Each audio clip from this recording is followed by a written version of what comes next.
Bueno, como ya hemos dicho, la doctrina del Espíritu Santo es una doctrina que iremos viendo despacio, ah, sin prisa, sin pausa, y que de una manera u otra persigue pues ayudarnos a aclarar dudas y lagunas que tenemos en nuestro entendimiento de esta doctrina. La semana pasada hablamos de que la doctrina del Espíritu Santo se llama neumatología. Neuma por espíritu, logía, logos, estudio, ¿verdad? Conocimiento. Y una de las cosas que dijimos la semana pasada y que empezamos la semana pasada era que íbamos a ver una definición de lo que pudiéramos ver a la luz de la Escritura, que es el Espíritu Santo, quién es el Espíritu Santo, vamos a ver su persona, nos quedamos ahí, no pudimos avanzar mucho y gloria a Dios por eso. Vamos a ver su divinidad, esperamos entrar un poco en la divinidad y vamos a ver algunos de los símbolos del Espíritu Santo. Luego veremos su importancia, luego veremos su obra, luego veremos su rol y veremos también del fruto del Espíritu Santo, luego veremos de los dones del Espíritu Santo. O sea que tenemos un trayecto súper interesante en las próximas semanas, yo diría que meses. Entonces, cuando hablamos de la neumatología, decíamos que es la rama de la teología que estudia la obra y persona del Espíritu Santo. Por lo tanto, no se impresione por el concepto de la neumatología, no se impresione por ese término, sino que es sencillamente la doctrina de la Biblia que define y explica la persona y la obra del Espíritu Santo. Es una área importante porque nos ayuda justamente a conectar la iglesia con la vida cristiana, la obra que Dios está haciendo como individuo y cómo esto también se manifiesta dentro del contexto de la iglesia. ¿Y por qué decimos esto? Bueno, porque el Espíritu Santo primero opera en el corazón del hombre individualmente y luego nos une a un cuerpo de Cristo donde el Espíritu Santo está obrando en los individuos y también ahora de manera colectiva, donde Él ha dado dones para que la iglesia ahora sea edificada mutuamente por los dones y los talentos que ha dado y donde la iglesia ahora en su conjunto también pueda mostrar hacia afuera esta obra que Él ha estado haciendo. Por lo tanto, es interesante ver y considerar la doctrina del Espíritu Santo porque si es cierto que inicia con el nuevo nacimiento en un individuo, no es menos cierto que también conecta toda su manifestación en el contexto de la iglesia local, donde nosotros vemos a hermanos creciendo, hermanos siendo santificados, hermanos un poco más maduros en la fe, menos maduros en la fe, más constantes. Vemos hermanos que son inconstantes, que son on and off, pero sabemos que el Espíritu Santo está ahí. Vemos hermanos que van venciendo un pecado y van creciendo y madurando en su fe. Vemos otros que todavía siguen luchando con los mismos pecados, pero sabemos que el Espíritu Santo está ahí. Entonces, es interesante estudiar la doctrina del Espíritu Santo porque nos recuerda que Él está activamente, diligentemente, consistentemente obrando en medio nuestro. Y yo usaba la ilustración de la vejez. La vejez va pasando. Usted ve un niño para no ponerlo ya en la etapa donde es notoria visualmente la vejez, o un joven en su tiempo prime, en sus años más productivos, más activos, más saludables. Y aún usted ve ese joven o piensa en cualquier deportista que está en su prime, en su momento más cúspide, esa persona está envejeciendo. Él no lo puede ver todavía, pero va envejeciendo. El Espíritu Santo va obrando de una manera similar. Hay cosas que usted no puede ver, pero hay una seguridad y hay una garantía de que el Espíritu Santo está obrando en el interior de cada creyente. Yo le he dicho en varias ocasiones, pero cuando he tenido la oportunidad de darle consejería a algunos de los hermanos de la iglesia, sobre todo donde hay mucha dificultad y tensión por pecados o por algo que no se puede perdonar o superar, la pregunta siempre clave es si esa persona es cristiana, genuinamente cristiana. ¿Por qué? Porque si una persona es genuinamente cristiana, usted puede confiar que el Espíritu Santo está obrando. Ahora, si no es cristiano, se va a obrar en las decisiones que tome, en la manera como responde al pecado, en la manera como lidia con el pecado a través del tiempo. Porque la obra del Espíritu Santo siempre es efectiva. Entonces, va a ser siempre efectiva en corazones que han nacido de nuevo y que tienen una nueva naturaleza. Por eso es que el cristiano siempre está llamado a hacer lo correcto cada vez que le toca hacer lo correcto, porque el Espíritu Santo está dentro, morando, moviéndolo a una dirección. Ya el Espíritu Santo no, el Espíritu Santo te recuerda, tú no haces lo que te da la gana, tú no haces lo que tú quieres, tú no haces lo que te conviene, tú haces lo que le trae gloria a Dios. Y por eso siempre es cristiano el hermano, es cristiana la hermana. Mire, vamos en el mejor carril porque Dios está comprometiendo su propia gloria en la santificación de un hermano o una hermana. Entonces, esta doctrina es importante porque dice, conecta la vida cristiana como individuo y conecta la vida de iglesia en su manifestación. Entonces, ¿qué nosotros vimos la semana pasada? No mucho, pero ¿quién es el Espíritu Santo? Empezamos con su definición y la cubrimos y hablábamos de que a pesar de ser la misma esencia del Padre y del Hijo, es una persona distinta, es una persona separada, tiene funciones distintas en el plan de salvación y que el Espíritu Santo, si usted recuerda, dijimos, posee, y lo vamos a continuar demostrando por las Escrituras, mente, voluntad y afectos como una persona. Por lo tanto, no puede ser una fuerza, no puede ser una cosa. Es una persona. Hablábamos de Juan 14:26, como Jesús, refiriéndose al Espíritu Santo, se refería a otra persona, el Espíritu Santo, a quien el Padre enviará en mi nombre. Él enseñará, Él, hablando de otra persona. Si fuese una sola persona, entonces no fuera ese el lenguaje que Jesús usara. Él enseñará todas las cosas. Él va a recordar todo lo que yo le estoy diciendo ahora. ¿De acuerdo? Y también leímos, si usted bien recuerda, a Romanos capítulo 8 y leíamos en los versículos 16, el Espíritu mismo da testimonio a nuestro espíritu y veíamos cómo el Espíritu Santo está actuando. Como leíamos también y decía que el Espíritu Santo que escudriña los corazones. Entonces usted está viendo que hay una acción en la persona del Espíritu Santo. Así que hoy vamos a continuar con el tema de la persona. Vamos a ver si nos da tiempo ver la deidad del Espíritu Santo y cómo el Espíritu Santo, aunque lo vimos cuando tocamos el tema de la Trinidad, cómo el Espíritu Santo, los atributos de Dios se manifiestan en el Espíritu Santo también. Y terminaremos viendo algunos símbolos que la Biblia usa, y yo probablemente, porque conozco la audiencia, probablemente no llegaremos a los símbolos hoy, pero no importa. Como hemos dicho, no, esto es sin prisa y sin pausa. Ok, la semana pasada nos quedamos justamente en que el Espíritu Santo se le atribuyen obras que solo una persona puede hacer. Yo quiero que usted busque su Biblia porque yo quiero que verifiquemos cada uno de estos textos y yo quiero que usted preste atención a algo interesante en la medida que usted verifique esos textos. Usted va a notar que cada texto, algunos textos son escritos por autores diferentes, ¿ok?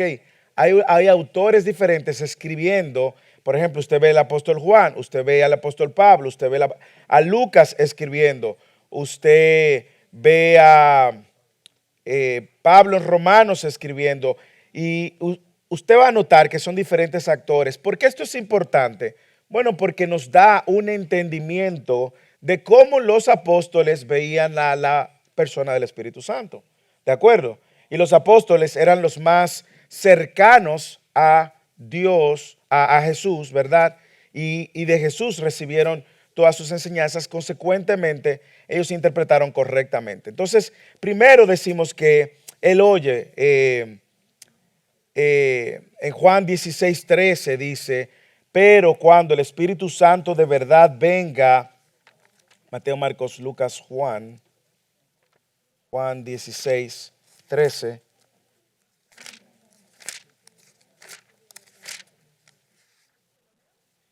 16:13, sí, léalo fuerte.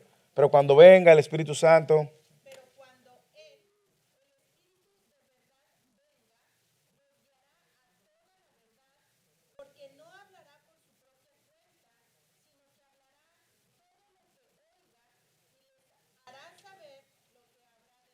Ok, ¿qué queremos resaltar aquí de lo que Jesús está diciendo al Espíritu Santo? Primero, que es otra persona, evidentemente, cuando él define quién es él, el Espíritu de verdad, venga, entonces vea cómo el texto de Juan alude a acciones que el Espíritu Santo iba a hacer. Guiará, no hablará por su propia cuenta, hablará de lo que oye, de lo que él oye.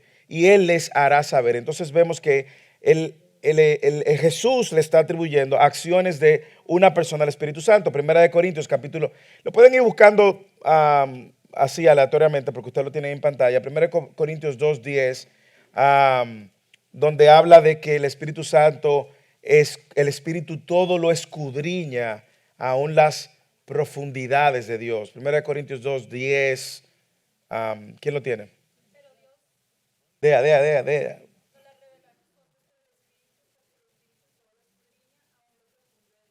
Ok, usted ve cómo él mismo hace una distinción de su persona dentro de la Trinidad de Dios, ok. Escudriña aún las profundidades de Dios. También el Espíritu Santo habla, alguien que busque Hechos 29, cuando es el momento donde el Espíritu Santo le habla a Felipe y le da unas instrucciones claras a Felipe. ¿Quién lo tiene?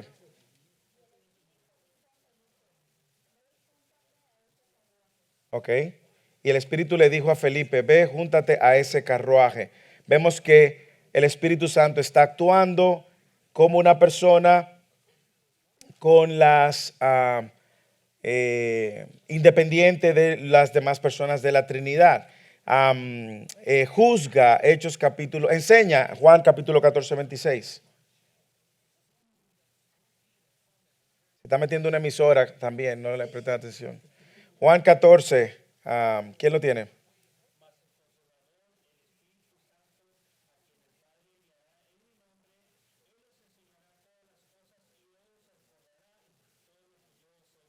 Ese es uno de los textos más interesantes porque usted puede ver en ese mismo texto la Trinidad, mas Él, el Consolador, a quien el Padre enviará en mi nombre, Jesús, el nombre, ya tienen al Padre en el texto, en el nombre de Jesús, el Espíritu Santo. Y usted ve la triunidad aquí, ve la Trinidad en ese mismo texto, refiriéndose a diferentes personas y actores y cómo se le atribuye a él la responsabilidad de esta enseñanza que posteriormente los apóstoles iban a continuar escribiendo acerca de eso. En Hechos 15:28, ¿quién lo tiene?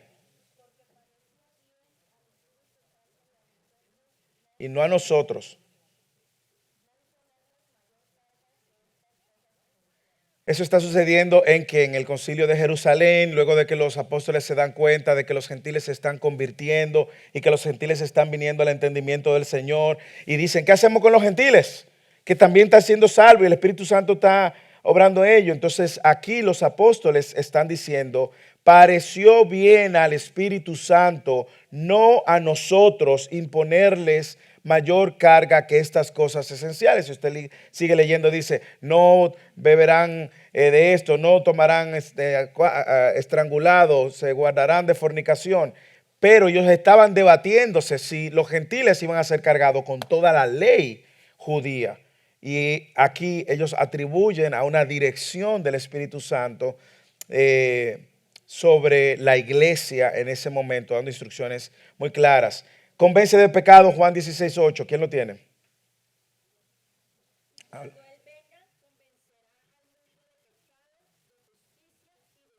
Aquí vemos que Él tiene la responsabilidad de convencer al mundo de pecado, de justicia y de juicio. Bueno, y si nosotros lo vemos desde una perspectiva individual a la luz de ese texto, nosotros sabemos que el Espíritu Santo es el responsable de darnos la vida nueva, la regeneración, el nuevo nacimiento. No solamente nos da ese nuevo nacimiento, sino que también Él nos convence de pecado.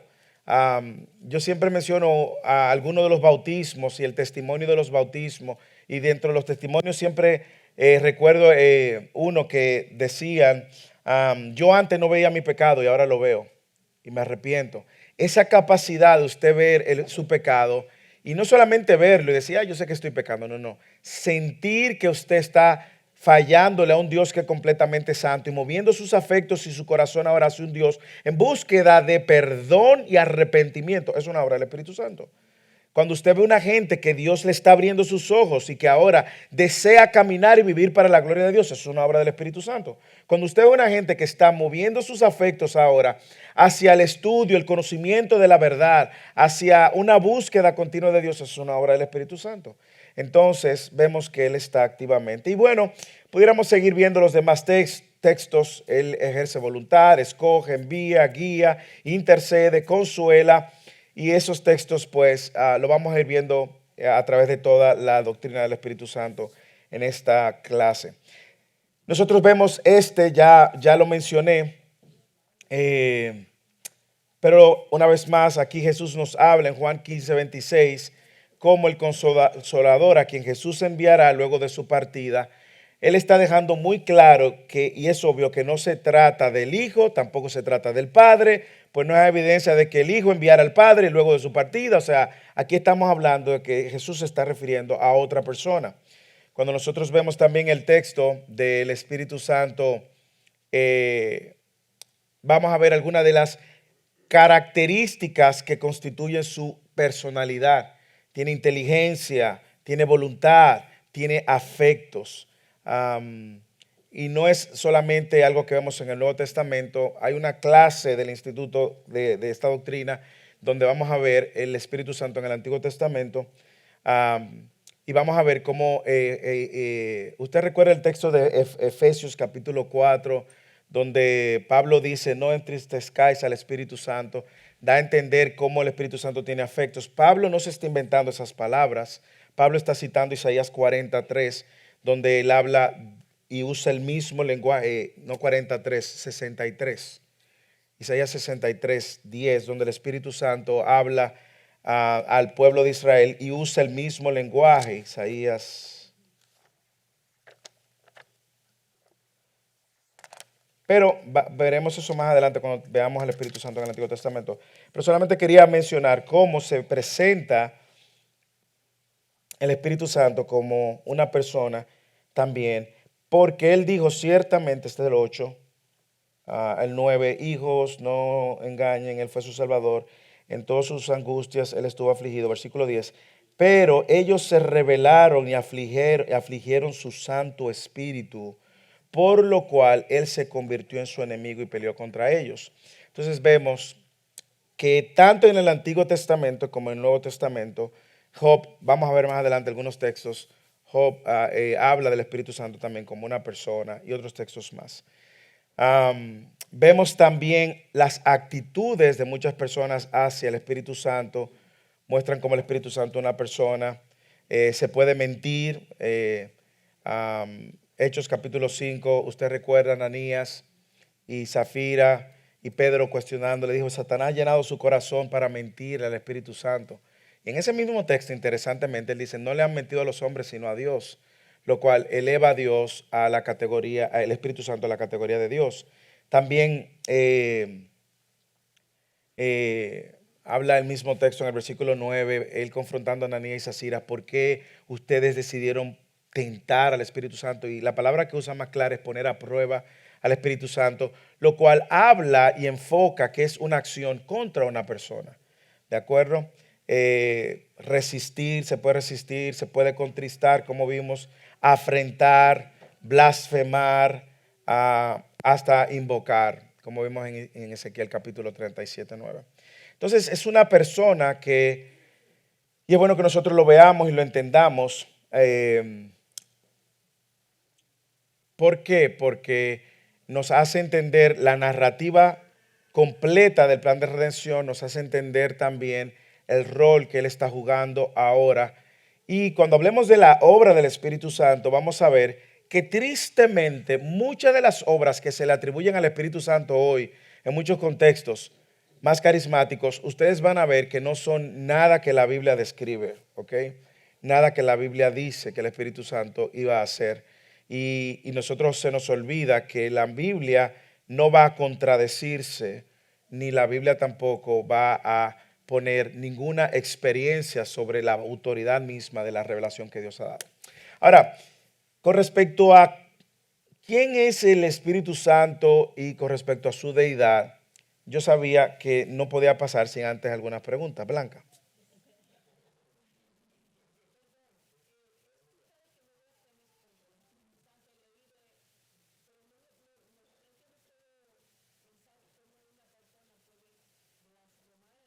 Ok. Ok, la hermana Blanca pregunta, ¿cómo una persona puede blasfemar contra el Espíritu Santo? Le voy a dar dos respuestas y una tarea. O una respuesta y una tarea, ¿ok? Ok. La tarea es que vaya al sermón que predicamos en la serie de Mateo del capítulo 12, versículo 31, porque ahí lo explicamos con claridad en el contexto, lo vimos en el contexto incluso de la palabra que está usando Jesús, incluso en la misma línea de pensamiento del autor Mateo y todo lo demás. Y decíamos en eso, y aquí voy respondiendo, que la obra, el acto de blasfemar contra el Espíritu Santo es una acción que solamente un no creyente puede convertir. ¿Ok? No hay manera que un hijo de Dios pueda blasfemar contra el Espíritu Santo. Quienes blasfeman contra el Espíritu Santo son aquellos que están rechazando la única obra de salvación que pueden tener por medio de Jesucristo. Si recuerdas, en el contexto de Mateo 12, los fariseos están cuestionando la obra de Jesucristo. Entonces, el Espíritu Santo ahora es quien convence de pecado, redarguye de juicio y justicia, como vimos, y cualquiera que rechace ese obrar de Dios para su propia salvación no tiene perdón, está condenado. Pero te dejo de tarea que veas el sermón de Mateo 12, donde explicamos a detalle. Franklin.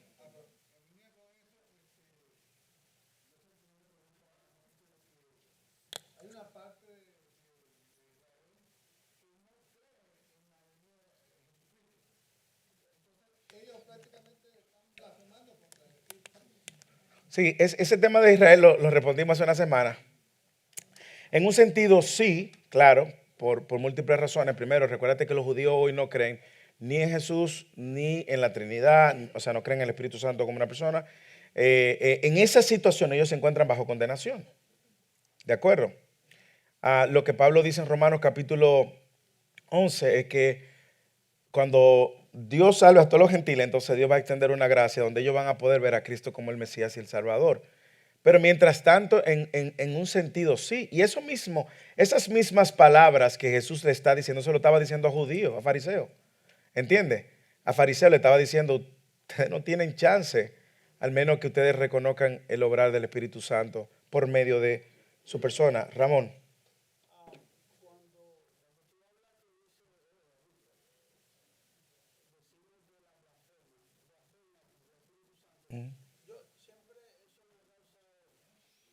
Ujú.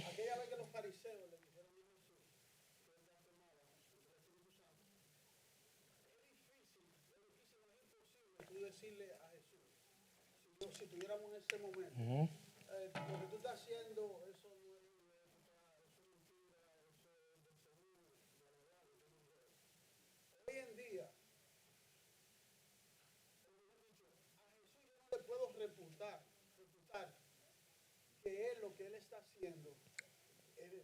Claro. Yo sé dónde tú vas. Ujú.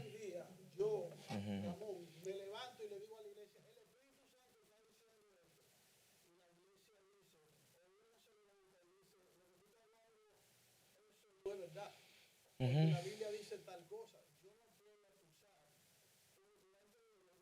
Sí.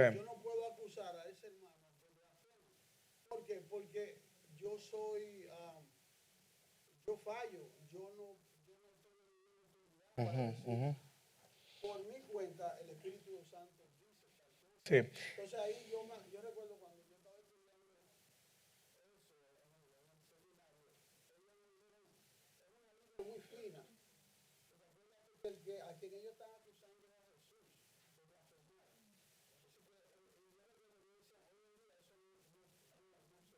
Sí, no, y no se puede, porque la blasfemia del Espíritu Santo, en pocas palabras, es el negar la obra redentora de Dios por medio del Espíritu Santo, la obra de salvación que viene al mostrarte a Cristo como el único camino para salvación. Si tú niegas que Cristo es el único camino para salvación, tú estás automáticamente, entonces ahí donde radica la definición de la blasfemia contra el Espíritu Santo. Sin embargo, cuando una persona se para y dice lo que quiera decir, o está haciendo milagro y dice lo que quiera decir, yo puedo cuestionar la persona más que el obrar del Espíritu Santo. Yo lo que puedo decir, usted es un falso. Y eso son cosas totalmente diferentes. Pero sí, sí es bueno que sepamos, como tú dices, no hay manera de que un hijo de Dios, nacido de nuevo por medio de la obra regeneradora del Espíritu Santo, que el Espíritu Santo mora en él y que el fruto del Espíritu Santo está presente, no blasfema contra el Espíritu Santo. O sea que no crean que ustedes si en algún momento hicieron algo, dijeron algo, estuvieron blasfemando. ¿Quién levantó la mano por aquí? Ya, Peter.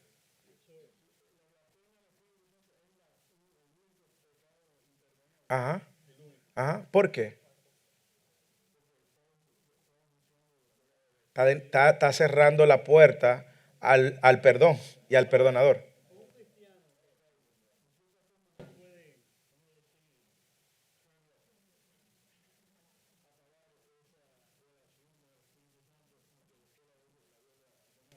Cuando tú dices apagar tu relación con el Espíritu Santo, ¿a qué tú te refieres?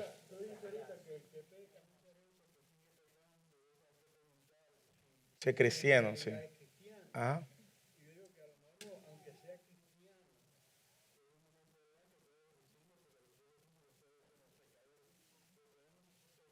Ujú. Ok,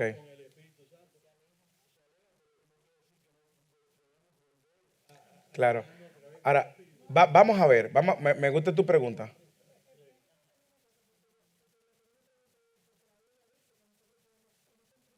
Ujú, ujú, ok, vamos a ver algo. Tu pregunta, yo creo que tiene un impacto práctico muy bueno, porque el creyente promedio entiende que por sus pecados el Espíritu Santo se aleja. Ok. Si nosotros vemos eso a la luz de todo el plan de redención, nosotros vamos a darnos cuenta, la voluntad de Dios, dice la palabra de Dios, es vuestra santificación. Incluso dice que os abstengáis de fornicación. Hay un texto en 1 Tesalonicenses que dice eso. Pero si nosotros vemos eso todo a lo largo del marco de salvación, nosotros tenemos que saber lo siguiente. Primero, mi posición delante de Dios no cambia. ¿Estamos de acuerdo con eso? Ok. Yo soy visto, aceptado y santo delante de los ojos de Dios, no por mis méritos, sino por los méritos de Cristo. Ahora bien, ahí es donde yo me encuentro y eso se llama santidad posicional. Yo tengo y soy llamado santo delante de Dios, no por mis méritos, sino por la obra de Cristo, que no solamente me sentó, dice Efesios capítulo 2, versículos 5, 6, 7, que yo ahora estoy sentado con Cristo. Ahí es donde yo me encuentro. Eso es posicional. Sin embargo, en el momento en que Él me salva, hay un proceso de santificación progresiva y es lo que llamamos la santificación progresiva. ¿De acuerdo? Esa santificación es la que va a ir a través del tiempo, ¿ok? Mostrándonos nuestros pecados, llevando nuestro corazón a un verdadero arrepentimiento, apartándonos y seguir creciendo y creciendo y creciendo a la imagen de Cristo. Nadie aquí va a morir en un estado de santidad completamente perfecto. Cuando la Biblia dice que sin santidad nadie verá a Dios, es por la santidad lograda de Cristo. ¿Ok? ¿De acuerdo? Usted lo sabe eso. Usted se puede morir un infarto y usted no está perfectamente santificado. ¿Estamos de acuerdo? Pero usted va a ser y va a poder entrar delante de la presencia de Dios porque la sangre de Cristo que lavó y que limpió tus pecados te dio acceso. Él pagó el precio y Él ahora nos llama santos. Mientras tanto, en ese progreso que es efectivo, tú vas a darte cuenta que si hoy, es una reflexión que nosotros hacemos, mi familia y yo, al final de año, cuando vemos las bendiciones de Dios y vemos nuestros corazones, hoy yo puedo decir que yo miro hacia atrás, yo tengo que amar a Cristo y ver mi vida de una manera más cerca, o sea, creciendo. No significa que no pequé, pequé, claro que pequé. Pero no me deleité en el pecado, no perseguí el pecado, no habité en el pecado, porque cuando nosotros hemos sido salvos, nuestra relación con el pecado cambia. Antes usted pecaba y le daba, como decimos en mi país, tres pitos. Ahora usted peca y usted tiene un Espíritu Santo que le está recordándote, tienes que arrepentirte y tienes que apartarte. ¿Por qué hago todo eso? Para decirte que en la relación nuestra con Dios, el que se aleja es el pecador. Ok, el que se aleja es el pecador. Él permanece en el mismo lugar. Por eso usted ve Hebreos capítulo 4, 15, 16. Entren confiadamente al trono de la gracia. El trono de la gracia no se mueve, hermano. ¿Usted entiende? Y eso es lo que hace que el evangelio sea una buena noticia. Cuando yo sé que por la obra de Cristo ahora yo tengo acceso al Padre, yo no necesito protocolo ni otro sacrificio. El único sacrificio que yo necesito es el de morir a mí mismo, reconociendo mi falta y correr a los brazos de Cristo. El trono de la gracia está ahí. Por lo tanto, cuando Pablo escribe estas palabras en Efesios capítulo 5, que dice, no contristéis. Pablo viene dando algunas instrucciones porque efectivamente la iglesia de Éfeso, que estaba bajo mucha idolatría de esta diosa Diana y donde había muchos ídolos y muchas cosas, Pablo está diciendo, no se distraigan, no se aparten. Hay una obra del Espíritu Santo en medio de ustedes que está. No pierdan el tiempo distrayéndose ni pecando. Si le dice, no menosprecie esto, no haga aquello, oren todo el tiempo. Y luego, ¿qué dice? Luego empieza entonces a dar una serie de instrucciones muy claras. Marido, amen a vuestras esposas como Cristo ama a la iglesia. Esposa, sujétese a su marido, que es la cabeza. Pues mira, déjeme decirte que cada vez que nosotros actuamos diferente a eso, nosotros estamos actuando diferente en contra de la voluntad de Dios. Y consecuentemente, en ese mover, nosotros estamos diciendo que se contrista el Espíritu Santo. Recuerden que cuando vimos la doctrina, y no quiero entrar en ese tema porque no va a abrir una ventana que nos va a tomar el tiempo de muchas cosas interesantes que tenemos. La doctrina de Dios, uno de los atributos de Dios, y esta es la tarea para todos, es la aceidad de Dios. Busquen en YouTube lo que dijimos ese día. ¿Quién fue, Michael? Agregándole un poco a eso,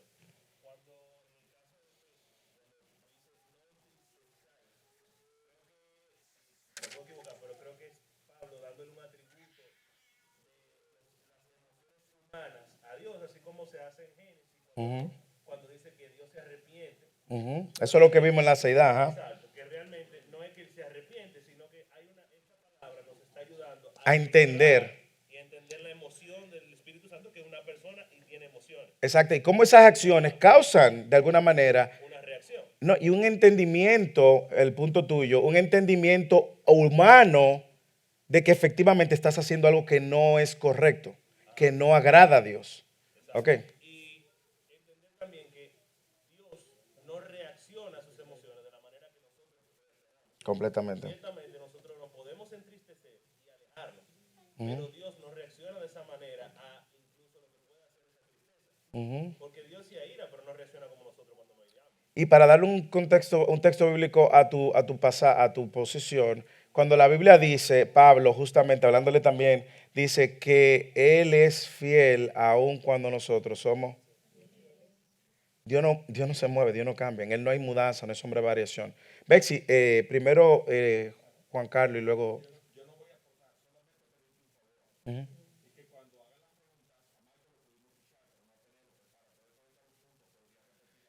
Claro, o alguien que tengo el micrófono listo, porque teníamos una persona asignada, pero soltó eso sin. eh, Solo esa persona sabe quién es. No, Bexy, dime. Dice Bexy, no me gusta, no me gusta.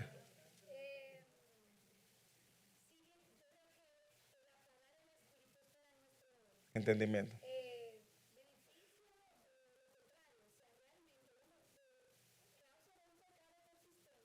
Ujú.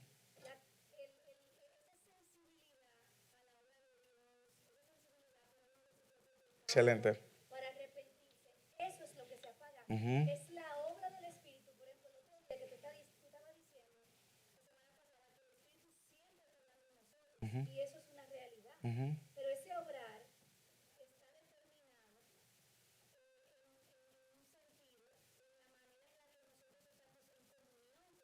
Y yo diría que ese obrar, prometido. O sea, yo que es una diría, doble acción. yo diría que ese obrar no cambia porque aún cuando nosotros caemos, esas caídas sirven para mostrar nuestra fragilidad y nuestra dependencia de Dios. Yo diría que la capacidad de nosotros percibir ese obrar, la manera de nosotros estar conscientes de que efectivamente Él está obrando, obrando, obrando. Y aún porque es lo que pasa cuando una persona cae, se arrepiente y dice, el sabor que me dejó esta caída es tan amargo que yo no quiero ni siquiera intentar nada semejante a eso. Señor, ayúdame, sosténme, dame las fuerzas. Y yo diría que es esa sensibilidad, como tú dices, de estar consciente de ese obrar. Vemos lo contrario con Timoteo. Pablo le dice a vida Del don. como que realmente nuestro pecado,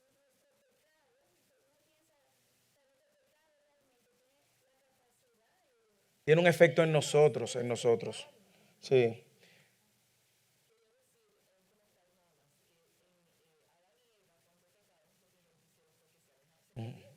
Exactamente. Como si Dios no supiera dónde él estaba. Ok, Blanca, última pregunta. No, no suya, sino de esta ronda.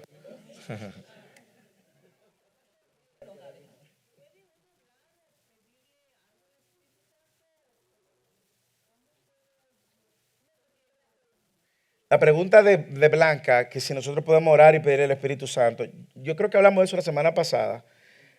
Eh, eh, y yo decía que yo creo que no hay pecado en tu pedirle al Espíritu Santo cuando son cosas que tú sabes que el Espíritu Santo hace. El modelo del Padre Nuestro, lo que nos recuerda, nosotros pedimos al Padre en el nombre del Hijo y en el poder del Espíritu. Si yo conozco a alguien, por ejemplo, que yo sé que necesita salvación, yo le puedo decir, Señor, ten misericordia de él. Espíritu Santo de Dios, abre sus ojos, porque yo sé que es la obra del Espíritu Santo. Ahora, nosotros tenemos que tener cuidado porque vivimos en un contexto, en el hispano sobre todo, donde al Espíritu Santo se le ha dado una prioridad mayor que la misma escritura, aunque como dijo la semana pasada, la Trinidad no están luchando por gloria. Ellos no están luchando por gloria, ellos están en esta completa satisfacción eterna, santa satisfacción donde uno le da gloria al otro y el otro le da gloria al otro. Ahora, ¿qué pasa? En los contextos carismáticos se le da esta preponderancia al Espíritu Santo y se le da y se lo coloca en un lugar de tanta importancia y tanta relevancia para crear un mover espiritual donde se pueda manipular a la gente y mover entonces a la gente ahora por sus emociones. Entonces ahí tú ves donde todo es el Espíritu Santo y una mala teología. Ven, Espíritu Santo, el Espíritu Santo está. ¿Quién dijo que hay que invitarlo? Él está presente en medio de su iglesia, en medio de sus hijos y cuando su palabra está siendo predicada. Entonces, sí, yo diría que no hay falta en eso, pero siempre apuntemos a las oraciones modelos que nosotros vemos en las Escrituras y la manera como Dios opera a través de las Escrituras. ¿Quién me está haciendo más señas? Noemí. No sabemos a quién orar. Que no sabemos a quién orar. acerca de la pregunta de la hermana, que a veces nosotros cuando a mí me gusta de pecar, como que yo le doy gracias al Espíritu Santo. Yo sé que tú me voy a dejar, pero yo aún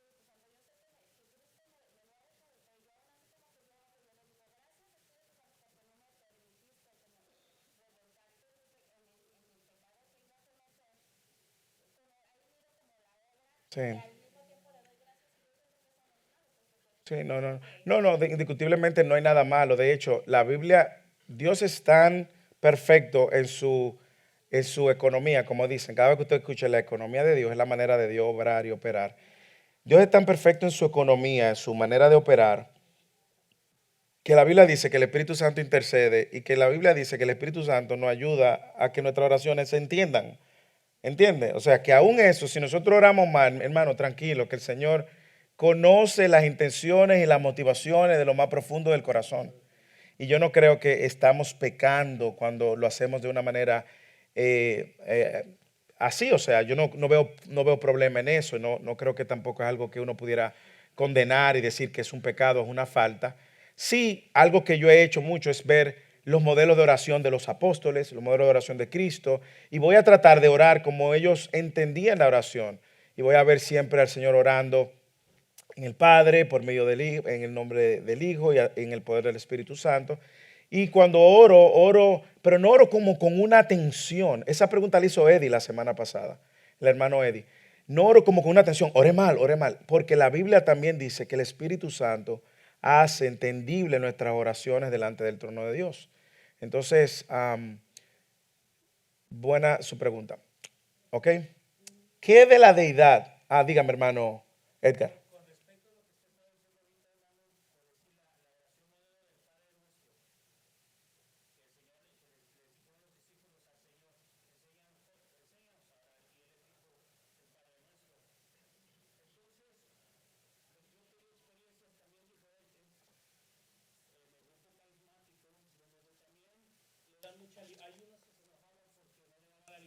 Ujú, ujú,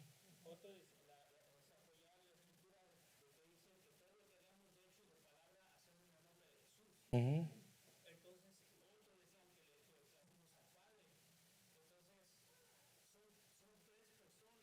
ujú.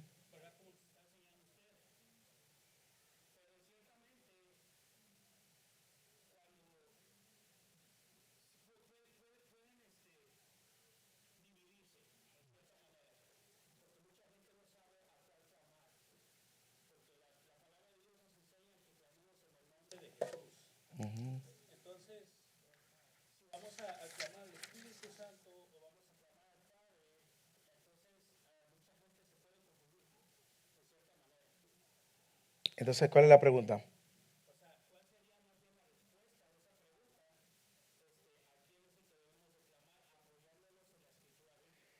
Sí, yo creo que nosotros podemos entendiendo el obrar de cada quien, y eso vamos a entenderlo un poco quizás mejor en la salvación. El obrar de cada quien. Nosotros vemos en la salvación que Dios es quien elige. El Espíritu, Cristo completa la obra que nos salva y nos redime. El Espíritu Santo es quien nos abre el entendimiento y nos da la vida. Yo creo que si yo voy a orar, yo siempre voy a orar al Padre. Señor, Padre, tú todo lo sabes. El problema es lo siguiente. Como nosotros nos gusta a crear compartimientos y áreas, a nosotros se nos olvida que cuando nosotros estamos orando a Dios. Y es un solo Dios.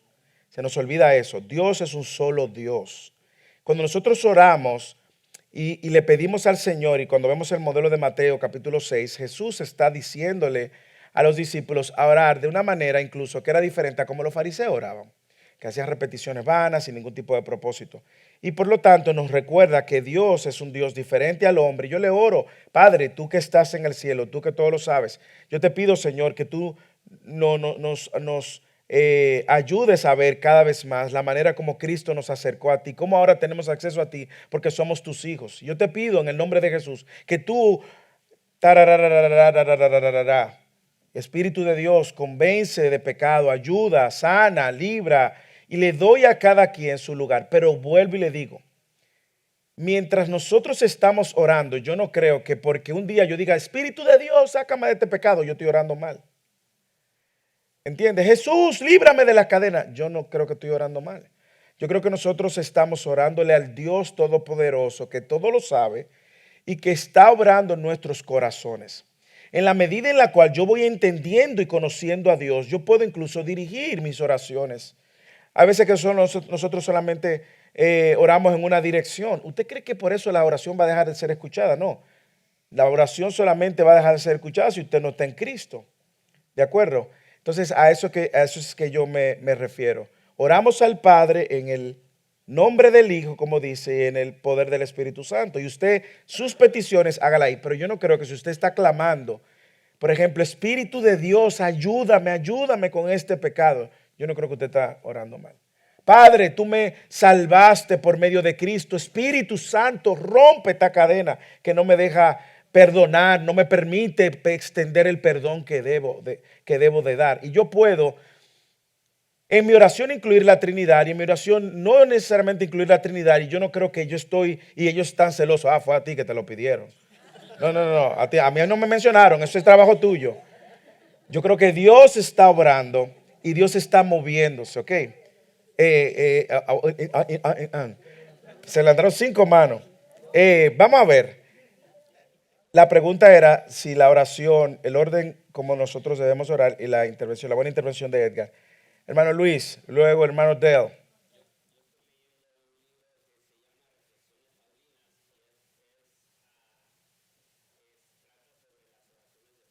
Muy bueno el libro.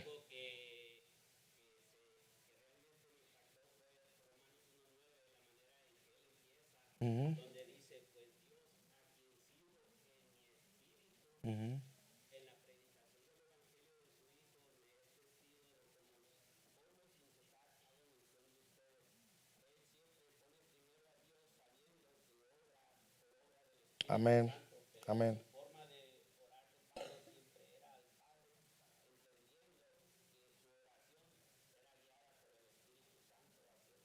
Amén. Así es. Y las oraciones de Pablo son tremendísimas, son buenísimas. Dale.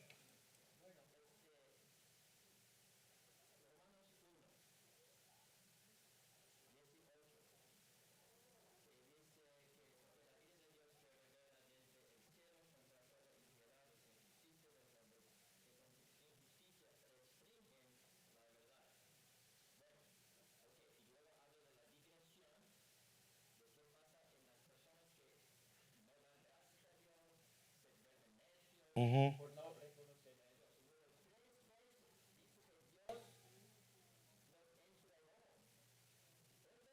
ujú.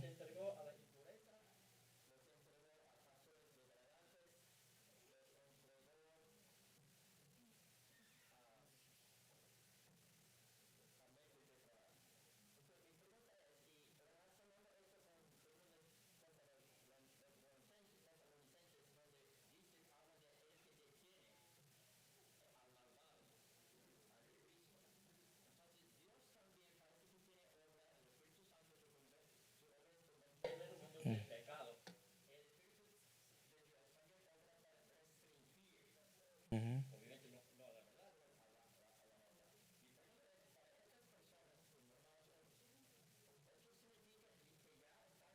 Condenados. No, no, indiscutiblemente claro que no. Recordemos primero, la pregunta de Dele, si Romana, luz de Romano 1, una persona que ha sido ya entregando a sus pasiones, a sus deseos, y la gracia de Dios fue removida y porque restringían la verdad, están condenados y la gracia de Dios no los alcanza. Indiscutiblemente no. Y te voy a dar dos explicaciones. La primera de el libro de Romanos. Romanos es una carta teológica que empieza mostrando la depravación del hombre, pero no termina ahí. Si sigues leyendo el 2, el 3, el 4, el 5, y ya tú te vas dando cuenta cómo él va desempacando el evangelio justamente, incluso para aquellos que restringen con injusticia la verdad. Eso es lo primero. Lo segundo es un texto de las Escrituras, 2 Corintios capítulo 6, 9, 10. Dice, no os engañéis, ni los, 1 Corintios 6, 9, 10. Ni los adúlteros, ni los fornicarios, ni los hechiceros, ni los homosexuales, ni los afeminados entrarán al reino de los cielos. Dice el 10. Y esto eran muchos de ustedes, pero habéis sido justificados, habéis sido lavados, es decir, no solamente en la lista aparecen aquellos que Pablo menciona en Romanos 1, sino que también aparece que la gracia de Dios es suficiente para alcanzar a aquellos que están en esa condición. ¿De acuerdo? Por eso luego en Romanos 10, 17, él dice, la fe viene por el oír y el oír la palabra de Dios. Esos que están en oscuridad, al igual que tú y que yo, necesitan la palabra del Señor. ¿De acuerdo? Entonces, déme usar el texto de Romanos 8 para fijarlos y ayudarnos con el tema de la oración en vista de que nos quedan 10 minutos. Y dice, Romanos 8, que es una carta hermosísima, ¿verdad? En el capítulo 1 habla lo que dice de él. El capítulo 2 habla justamente de cómo el hombre está en su condición. El capítulo 3 dice, por cuanto todos pecaron, están destituidos de la gloria de Dios. Capítulo 6, la paga del pecado es muerte. Y usted ve que él viene desempacando el evangelio. El capítulo 8 dice, no hay condenación. Versículo 1. Pero en el versículo 26, y luego habla del Espíritu Santo, andando en el Espíritu y no en la carne. Pero el versículo 26 del capítulo 8 dice, de la misma manera, escuche lo que es la obra de Dios para sus hijos. Él dice, también el Espíritu nos ayuda en nuestra debilidad. No sabemos orar como deberíamos, pero el Espíritu mismo intercede por nosotros con gemidos indecibles. Y aquel que escudriña los corazones sabe cuál es el sentir del Espíritu, porque el Espíritu intercede por los santos conforme a la voluntad de Dios. Hermano, por lo tanto, ore confiadamente. Ore, lance sus oraciones para arriba como dardo, tan, tan, tan, tan, tan, tan, que Él se encarga Él se encarga, dígame, Luli. Ajá.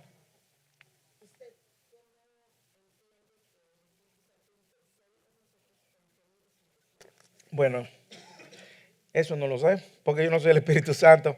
La pregunta de Luli, ¿cómo entendemos que el Espíritu Santo gime con gemidos indecibles? La verdad que yo lo que veo es que Pablo, inspirado por el Espíritu, quiere plasmar en la imagen de los lectores una obra que el Espíritu hace a nuestro favor y usa esas palabras. ¿Cómo eso sucede en el día a día? No lo sabemos. Lo que sabemos es que hay una obra del Espíritu de Dios a nuestro favor. Y hay una obra incluso en nuestras oraciones porque somos débiles, porque no sabemos. Entonces, lo que me hace confiar, a la hora de llorar, hermanos, venga confiadamente. Dios no necesita protocolo. Recuerde incluso que el grave problema de los fariseos era que querían tener apariencia de que sabían orar. Y oraban delante de las calles. Y oraban para que la gente, hermano, cuando usted venga delante del Señor, venga con un alma desnuda. Y preséntese desde la A a la Z de su ser. Preséntese transparente, porque primero, no hay nada que le pueda ocultar a Dios. Segundo, Él lo sabe todo y aún las motivaciones detrás de su oración. Y tercero, Él va a responder, como dice, conforme a su voluntad. Sí, ya para ponerle como un sello a lo que estamos hablando de eso, la manera que yo lo veo, según usted explica, es que siempre la oración va a ser dirigida al Padre. Y es como usted dice, me hizo un clic cuando usted dice, si usted entiende la función de cada uno, va a entender a quién va a orar. Yo lo miro de la siguiente manera, nuestra oración siempre debe ser al Padre. O sea, y cuando vamos al Padre, la entrada o el ticket es Jesucristo en nuestra vida. Y quien pone el querer, o sea, que podamos orar porque nuestra humanidad no vamos a orar, es el Espíritu Santo, o sea, el poder del Espíritu Santo. Una excelente ilustración personalizada. Perdón, que no quiero saltar el orden. Neris.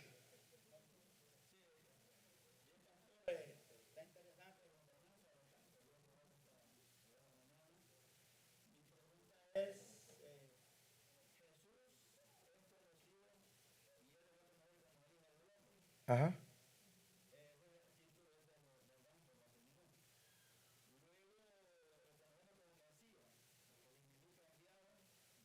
Cristo.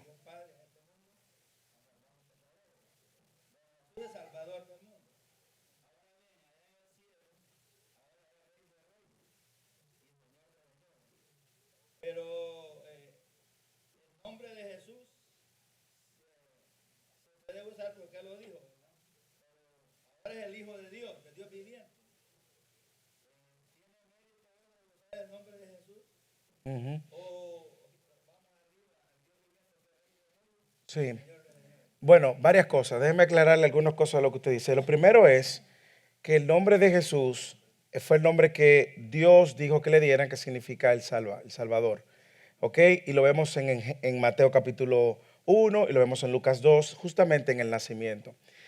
Él, Jesús mismo, usó el título de el Hijo del Hombre porque era el título que se le había dado en la profecía de Daniel capítulo 7 y que apuntaba justamente a un gobernador, un rey que reinará eternamente. Es el que más usa, más de 89 veces él usa el Hijo del Hombre en los evangelios.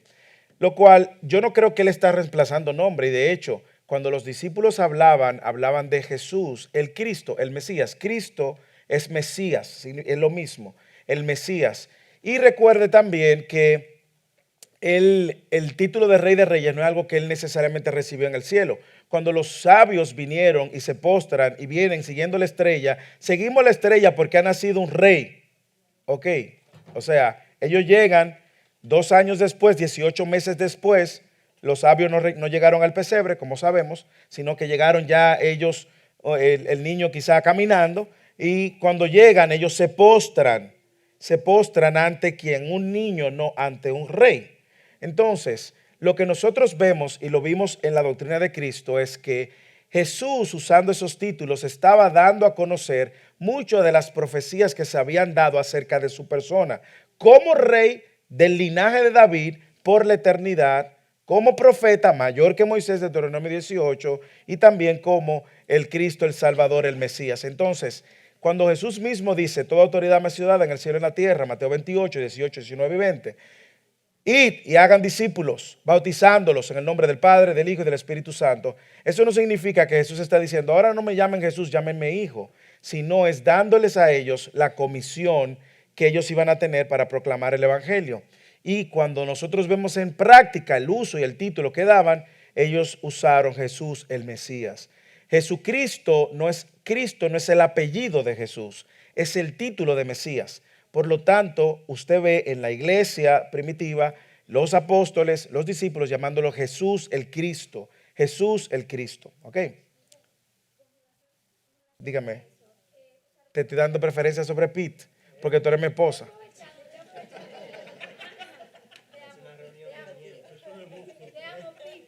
Lo que pasa es que en muchos círculos hay un sobreénfasis en el nombre de Jesús. Sí, Como que tú declaras ese nombre sobre tu matrimonio y eso va sí. o sea, realmente, a lo mejor por ahí también pudo haber. Sí, no, claro. De hecho, y lo hablamos en 2 o 3 sesiones anteriores, hay iglesias que solo bautizan en el nombre de Jesús. Creo que Abigail hizo una pregunta una vez con respecto a eso. Y explicamos en ese momento que cuando nosotros vemos en el Nuevo Testamento los discípulos bautizando, sobre todo en contextos gentiles, paganos, donde que eran politeístas, varios dioses. Cuando Jesús está bautizando, cuando los discípulos están bautizando en un solo nombre, era justamente haciendo un énfasis en la persona que va a traer salvación a ellos.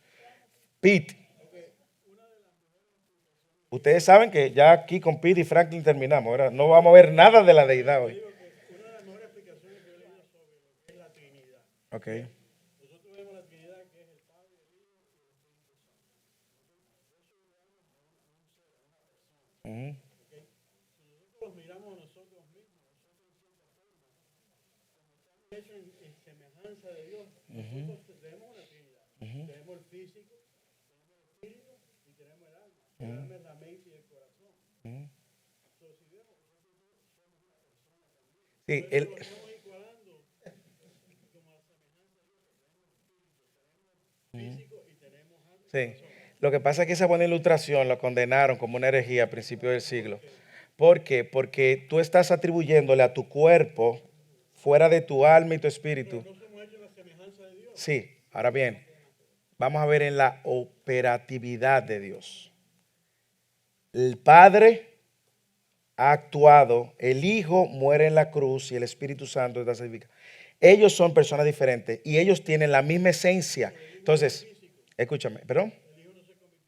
La imagen visible de Dios. Ahora bien, la imagen visible de Dios. Ahora bien, el Hijo es independiente y tiene toda la esencia de Dios. Entonces, escúchame, para aclarar tu ilustración y por qué la condenaron y lo quemaron a los que fijaron esa posición. No te vamos a quemar. ¿Por qué? No te vamos a quemar, pero ¿por qué? Es una bonita ilustración y nos pudiera ayudar a entender. Sin embargo, tu cuerpo, que es materia, en su esencia no tiene todos los atributos que tu espíritu tiene. Por ejemplo, te voy a poner un ejemplo. Bueno, eso es lo que la Trinidad enseña. Ajá, pero son 3 personas. Ajá. Encarnación, sí. Porque si no fuera un cuerpo físico, no pudiera ser muerto. Te voy a decir por qué quemaron a lo que, te voy a decir por qué quemaron a los que sostuvieron esa ilustración. Antes de que Cristo se encarnara, Él era Dios. La Trinidad existía. ¿Y la Trinidad existía? Perfecto. Entonces, antes de la encarnación, la Trinidad existía. Sin la encarnación. Entonces, claro, pero estamos hablando de cuántos años después que Dios crea al hombre. Entonces, no es la mejor ilustración, como tampoco es la del huevo, ni la del agua. Sí, no, es bonita, pero lo que te... Sí, es una herejía, Está bien, te lo voy a explicar después, pero es una herejía. Lo explicamos en la Trinidad, de hecho, cuando vimos la doctrina de la Trinidad. Cuando tú te mueras y el Espíritu va a Dios. No podemos tener la misma característica Cuando... como que Dios lo crió a nosotros. Ajá, ahora...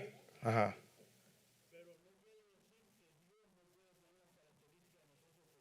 Te voy a decir por qué es una herejía y por qué es tan condenable. Mira, tú vas a tener... No, él está diciendo que la ilustración del hombre es la mejor ilustración de la Trinidad. Yo le estoy diciendo... que él escuchó. No, yo le dije la mejor. Ajá, que es muy buena, qué buena. Algo que se puede que se puede usar. Entonces yo le estoy diciendo por qué fue condenada, y por qué es una herejía. Y es porque cuando tú ves a Dios, cada persona de la Trinidad tiene la misma esencia, tienen los mismos atributos. Cuando Dios crea el hombre y crea la mujer, tú vas a caer en el terreno donde tú vas a tener que decir que Dios también es mujer. O tú vas a tener que caer en el terreno de decir que Dios es hombre. Entonces ya le está asignando a Dios, cuando Dios, y lo vimos en la Trinidad y en la creación, cuando Dios crea el hombre a su imagen y semejanza, lo que está estampando en él son esos atributos comunicables de él, que el hombre va a aportar y que va a mostrar. Entonces, la ilustración que tú dices es la misma y es parecida a la del huevo, a la del agua, que agua, vapor y sólido, líquido y gaseoso. Y eso fue condenado porque se llamaba modalismo y fue condenado en el primer siglo, porque le quitaba a cada una de las personas de la Trinidad la esencia divina de cada uno de ellos. Entonces, como te digo, lo podemos ver después porque nos estamos yendo en otro tema y hablamos mucho de eso en la Trinidad. Y ahora, y aunque vamos a ver de la Trinidad sus aspectos de Dios, pudiéramos traerlo la semana que viene y se me acabó el tiempo. Franklin, tu pregunta para la semana que viene también, porque se me acabó el tiempo. Temas de la doctrina de Dios, como nos vamos moviendo al tema de la deidad y al tema del obrar y la obra del Espíritu Santo y lo que el Espíritu Santo vino a hacer. Yo les animo a que vayan leyendo Juan 14, 15, 16, 15, 16, 17. Porque cuando entremos en las obras del Espíritu Santo, lo que el Espíritu Santo vino a hacer, mucho de lo que el Espíritu Santo vino a hacer, Jesús lo explicó en Juan.